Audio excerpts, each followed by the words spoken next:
안녕하세요. 허재영 기자입니다. 오늘 시사 바리스타 백브리핑 함께 하시겠습니다.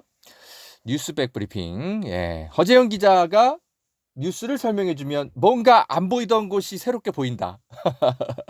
라고 제가 여러분한테 주장하고 있습니다.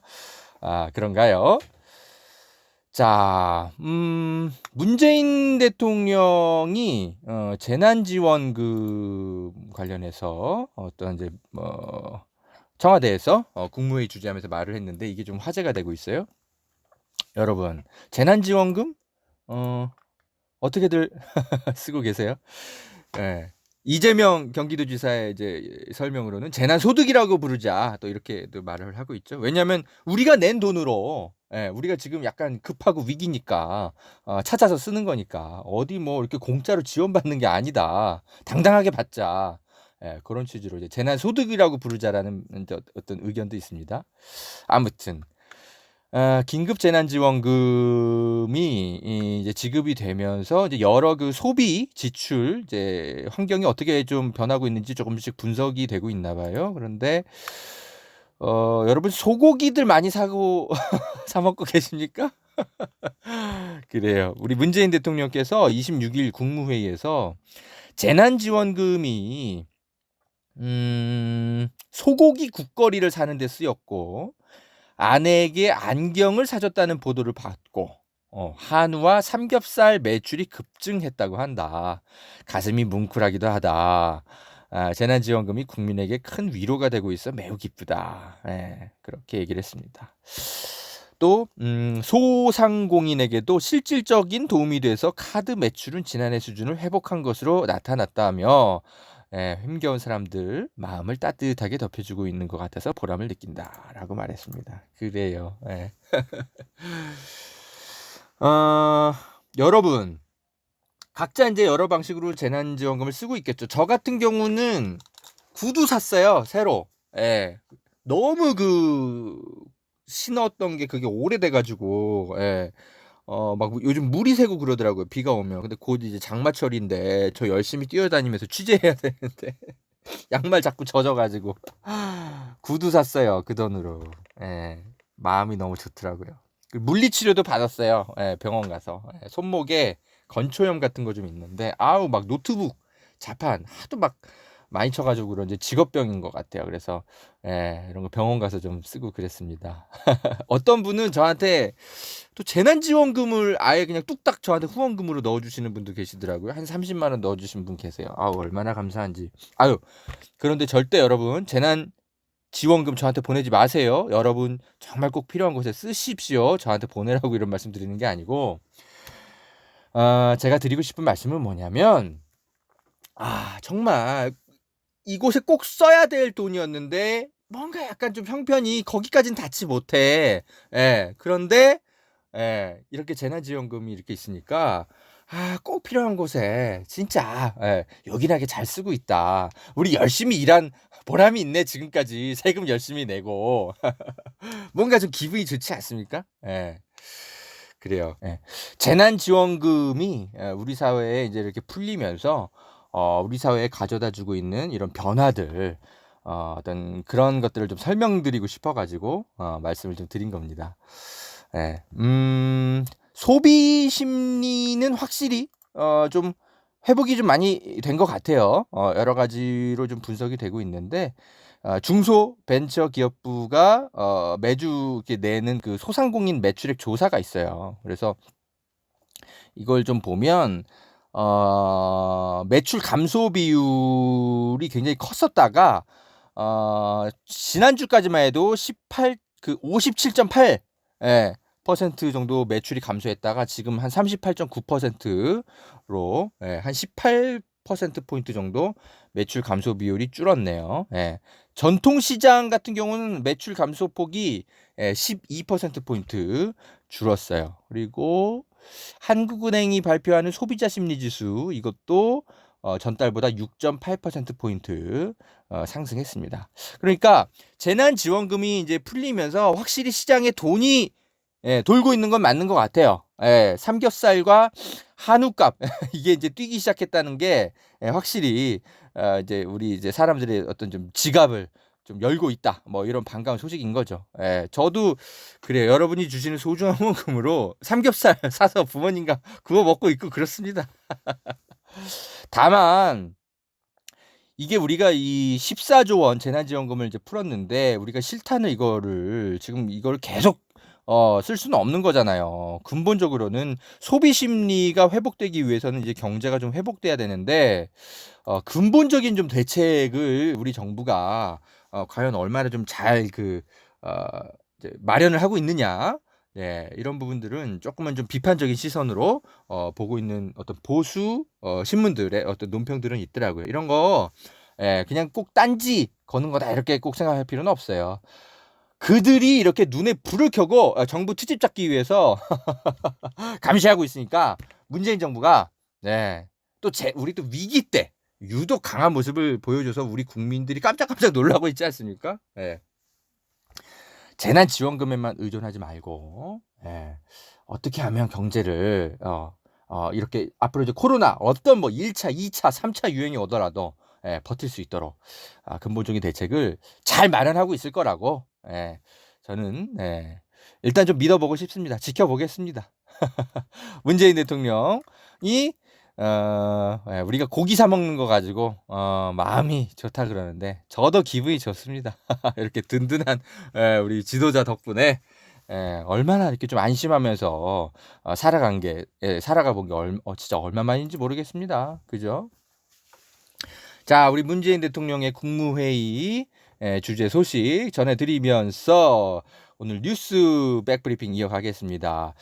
탁현민 씨가 청와대에 복귀하는 것 같네요. 요 소식 조금 전해드릴게요. 커피물 좀 내리고 다시 오겠습니다.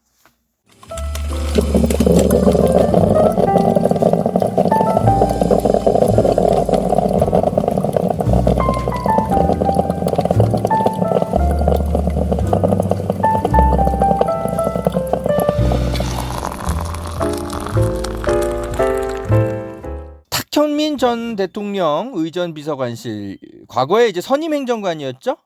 그런데 조금 승진해가지고 의전 비서관으로 승진해서 다시 복귀할 거다. 이제 이런 소식이 알려졌는데 뭐 복귀할 수 있죠. 뭐 근데 뭐 그거가 지금 문제가 되는 게 아니고 이 여성 단체들이 일제히 또 막 성명을 냈는데 비판 성명을 냈는데 이게 좀 적절한 거냐? 좀 그런 생각이 좀 들어가지고 여러분과 한번 좀 이야기 좀 나눠보고 싶어요. 뭐냐? 젠더정치연구소라고 있네요. 여세연 여성정치세력민주연대라는 곳이라고 하는데 여기서 이런 성명을 냈어요.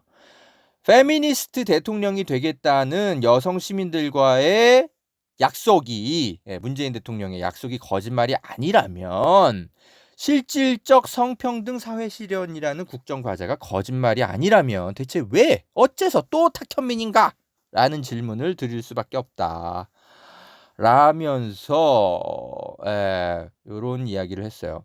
실존하는 강간 문화에 거짓말로 일조한 탁현민이 권력의 최고 정점인 청와대로부터 지속적으로 러브콜을 받는 모습은 한국 정치가 강간 문화에 얼마나 관대하며 강간 문화를 기초로 하는 남성연대가 얼마나 견고한지 지속적으로 확인시켜주고 있다. 이렇게 비판을 했습니다. 그러면서 이거를 받아서 보도한 미디어오늘의 제목이 조금 너무 과한 게 아닌가 싶은 거예요. 뭐냐? 노지민 기자가 탁현민 청와대 복귀? 강간 문화 관대한 남성연대라고. 뭐야 이거? 청와대가 마치 강간 문화에 관대한 남성연대 집단이냐? 뭐 이런 제목처럼 비치는 거예요. 이 굉장히 논리적 비약이라는 게 이게 왜냐면 여러분 이게 일단 이게 지금 논란이 왜 발생하고 있는지 조금 배경 설명을 다시 드릴게요. 2017년 7월에 탁현민 씨가 이제 선임 행정관에 내정됐죠. 근데 이분이 이제 과거에 쓴 책이 뒤늦게 문제가 된 거예요. 2007년에 탁현민 씨가 말할수록 자유로워지다라는 책에서 이런 표현을 썼어요. 고등학교 고등학교 시절 때 친구랑 이제 성관계 했던 어떤 중학생이 있는데 자신도 탁현민 씨도 성관계를 요구했다고 하네요. 예. 그러면서 그 상대 여학생은 자기들 친구들이 섹스 대상으로 공유했던 쿨한 여자다. 이런 식으로 책을 썼어요. 아유, 부적절하게. 아유, 왜 이런 표현들을 썼을까? 하여튼 유감이에요. 그래서 고등학교 시절 때 철없었던 어떤 행동들에 대해서 반성하는 게 아니라 이걸 좀 무슨 쿨했던 어떤 과거처럼, 아유, 이런 식으로 썼어요. 그게 이제 2007년에 이제 나왔는데, 뭐 그거야 뭐 개인의 어떤 철없는 발언이니까 그냥 그러려니 하고 이제 넘어갔다가, 이분이 이제 탁현미 씨가 이제 청와대 행정관으로 이제 들어가려고 하니까 여성단체에서 문제를 삼은 거죠. 그래서 탁현미 씨가 사과를 했어요. 이렇게 했습니다. 2007년 제가 썼던 남자 마음 설명서의 글로 불편함을 느끼고 상처를 받으신 모든 분들께 죄송한 마음을 표한다. 10년 전 당시 저의 부적절한 사고와 언행에 대해서 깊이 반성한다. 이렇게 사과를 했어요.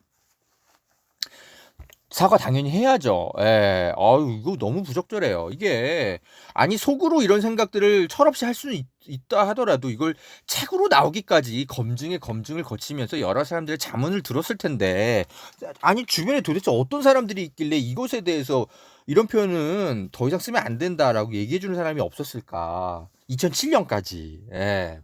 좀 문제가 있죠. 어쨌든, 그러나, 10년 전의 발언이고, 그리고 지금도 이런 생각을 하고 있다라는 게 아니고 부적절했다, 정말 죄송하다, 이렇게 이제 겸허하게 밝혔으니까 청와대에 들어간 거죠. 그런데 이 여성 단체들이 이제 뭐가 이제 그러면 좀 과한 게 뭐냐면, 사과도 했고 젊었을 때 철없을 때의 표현이니까 조금은 그래, 사과해서 고맙고, 너가 얼마나 앞으로 더 어떤 여성주의에 대해서 더 이해도 높은 행동들을 보이는지 우리가 더 지켜보겠어요, 이런 게 아니라 계속 사퇴하라 그러고, 그리고 그 여성신문인가 뭐 이런 어떤 곳에서는 제가 바로 그 탁현민의 그 여중생입니다, 뭐 이런 기고문 같은 걸 쓰면서 마치 피해자인 척 하면서 글을 쓴 게 하나 있었어요. 근데 그게 나중에 허위로 밝혀졌거든요. 그 여중생 아니시더라고요, 그 기고문을 쓰신 분이. 그래서 탁현민 씨가 그거 갖고 이제 명예훼손 소송을 걸고 일부 승소 판결을 받아내고 막 그래요.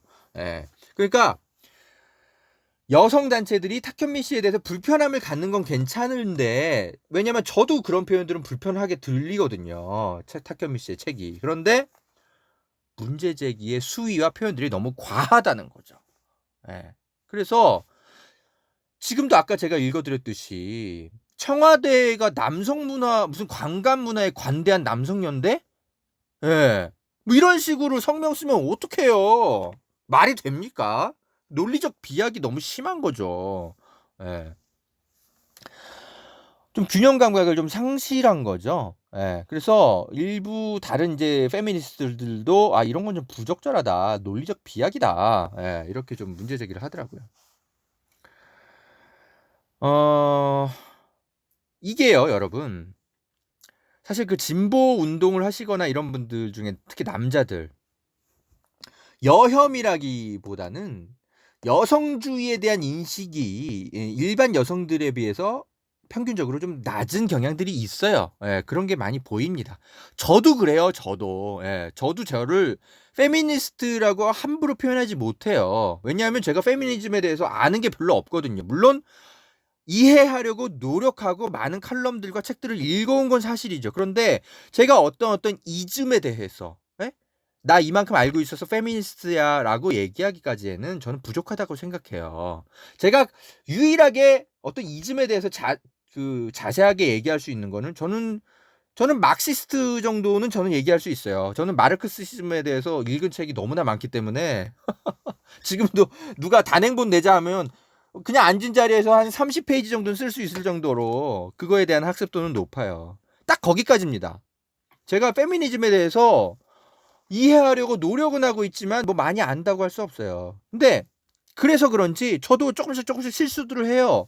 얼마 전에도 제가 페이스북에 얼마 전에 제가 방송에서 여러분 그 문재인 대통령이 광주 5.18 우리 민주항쟁 그 기념식에 그 뭐야 그 외모 관리 너무 안 해가지고 초췌한 상태에서 갔다. 참 일하시느라 고생 많다 이런 식으로 논평하면서 동시에 박근혜 대통령은 그 전에 뭐 보톡스 맞고 당기고 뭐 올린 머리 하느라 시간 보내고 그런 것과 비교된다 뭐 이렇게 제가 논평 한번 해드렸잖아요.